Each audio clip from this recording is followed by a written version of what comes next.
मेष लगन के चार्ट में हम राहु और शुक्र कंजक्शन को लगातार डिस्कस कर रहे हैं और इस वीडियो में अब आपके सप्तम भाव के लिए भी विचार करेंगे। सप्तम भाव की जब भी बात आती है और जब भी आप लोग सप्तम भाव में राहु और शुक्र को देखते हैं तो आप किसी भी पर्सन को बहुत ही कैरेक्टरलेस की तरह जज करते हैं या किसी भी पर्सन के लिए आपको यही ख्याल आते होंगे कि उनका कोई अदर रिलेशनशिप होगा, अफेयर वगैरह होगा, मैरिड लाइफ डिस्टर्ब रहेगी। लेकिन इस कंजक्शन के काफी सारे आपके लिए फायदे भी होंगे। जैसे अगर देखा जाए राहु और शुक्र का ये कंजक्शन होते हुए आप में शुक्र से रिलेटेड स्किल्स काफी ज्यादा हो सकती हैं। गीत संगीत के प्रति आपका रुझान, एक्टिंग वगैरह की तरफ आपका रुझान। लेकिन इसमें आपका लगन में जो बैठा हुआ केतु है वो काफी बाधा उत्पन्न करता है, क्योंकि केतु एक ऐसा प्लेनेट है जो वास्तव में जिसके पास बुद्धि नहीं है, जिसके पास अपना खुद का दिमाग नहीं है या जो सोच नहीं सकता है। तो आप यहाँ जो शुक्र और राहु की क्वालिटीज हैं जो आपको मिल रही हैं, जो टैलेंट आपको मिल रहा है उसको पहचानने में समर्थ नहीं होते हैं। इसके लिए अब आपको देखना होगा अन्य कोई भी ग्रह यहाँ आपको सपोर्ट कर रहा है या नहीं कर रहा। पहले यहाँ राहु जो सप्तम भाव में शुक्र के साथ बैठे हैं वो शुक्र की क्वालिटीज को काफी एम्पलीफाई करने का काम करते हैं।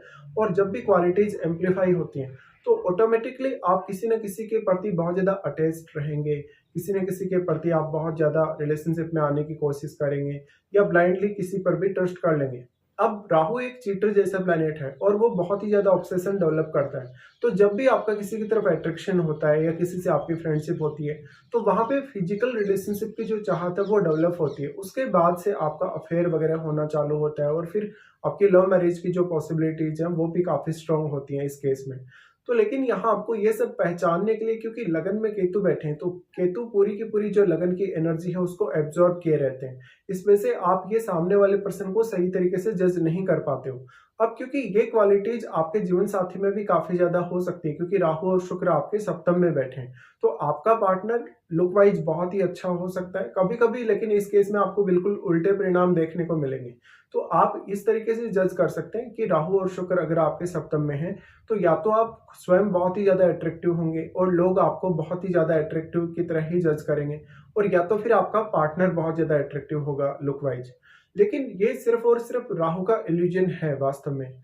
और ये जब भी आप सामने वाले पर्सन के साथ रिलेशनशिप में आते हैं, उसके साथ मैरिज वगैरह करते हैं, तो एकदम से राहु यहाँ पर आपको चीटिंग करता है। चीटिंग होने की वजह से सामने वाला पर्सन या आप स्वयं अपने पार्टनर को छोड़ देते हैं। इस वजह से फिर आपका जो अटैचमेंट है वो लेकिन वहां से हटता नहीं है और आप फिर भी उस पर्सन के प्रति बहुत ज्यादा अटैच्ड रहते हैं और आप कभी भी उसको भूल नहीं पाते। तो ये सबसे बड़ा एक इशू यहाँ आता है।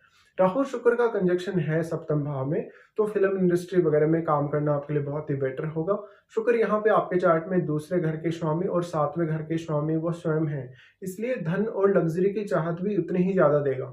तो एक तरफ जहां राहु और शुक्र आपको रिलेशनशिप में इश्यूज क्रिएट करेंगे मैरिज होने के बाद, वहीं दूसरी तरफ आपको आपके पार्टनर के थ्रू जो कहीं ना कहीं एक बहुत लग्जरी लाइफ स्टाइल है, एक बहुत ही भोग विलास जैसा जीवन है, उसकी चाहत भी आप में डेवलप होगी।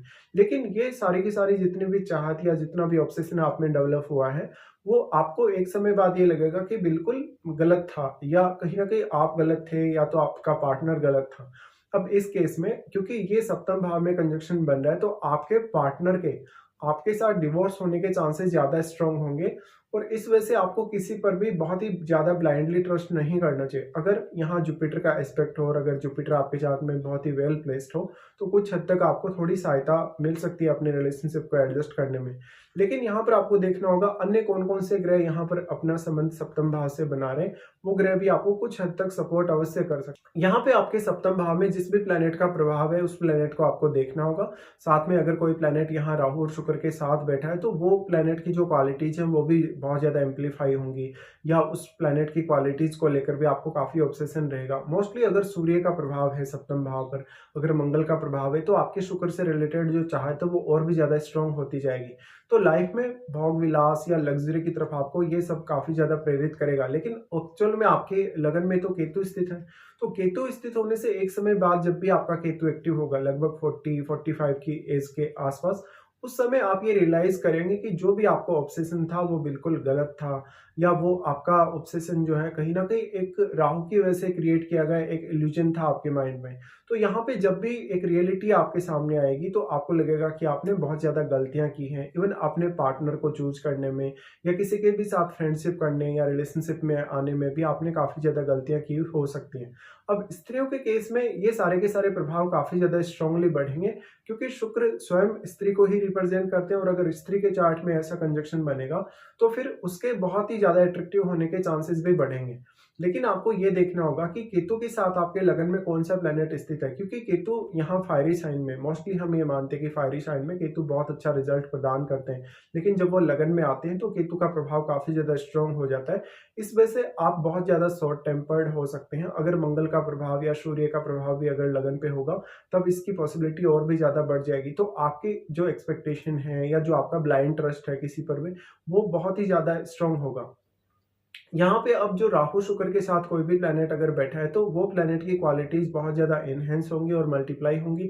तो आपको उन भावों को लेकर भी काफी ज्यादा ऑब्सेशन बढ़ेगा जिनका कोई भी स्वामी ग्रह आपके चार्ट में यहाँ सप्तम में आ गया है। तो वो ग्रह अब किस प्रकार का है, किस प्रकार से उसकी क्वालिटीज यहाँ एम्पलीफाई हो रही हैं, मल्टीप्लाई हो रही हैं, वो आपको चेक कर लेना चाहिए।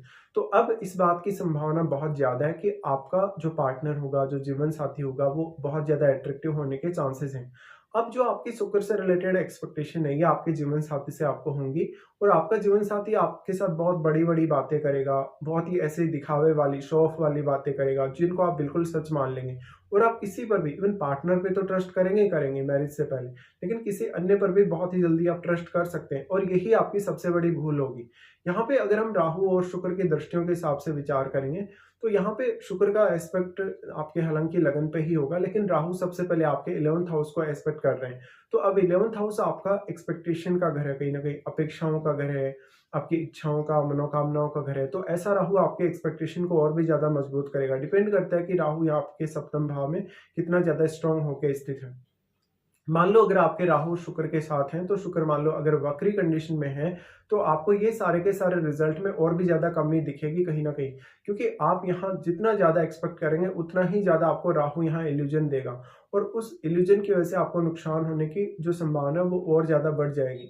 अब क्योंकि शुक्र आपका लाइफ पार्टनर है, क्योंकि शुक्र आपका सप्तमेश भी है, तो इसका असर आपकी फैमिली लाइफ और आपके रहन सहन, आपके खान पान पर भी काफी स्ट्रांग होगा।